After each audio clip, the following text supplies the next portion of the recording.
Hi, I'm Juvian Tangalin. Came from the northern part of the Philippines, La Union. I've been working here in Hong Kong for nearly 6 years. Right now, we are having a Global Alliance Sports Fest. They're holding this event, I think, once a year, if I'm not mistaken. So we're having some like parlor games that is very popular in our country.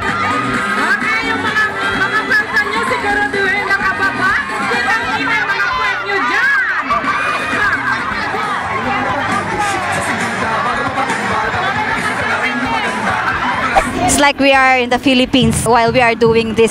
My passion is dancing, singing. I love sketching as well. I've been dancing for since I was a kid in primary, and singing as well since primary up to now. I've been very active during school days. We dance. My group are dancing here sometimes in Chater Road Central.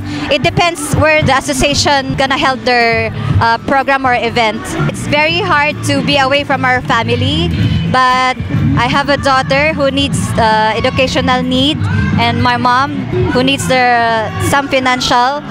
So I'm the one helping them, and with my husband as well. During day off, I meet my friends or relatives, and then because I love dancing, we do practice every Sunday to ease our homesickness as well.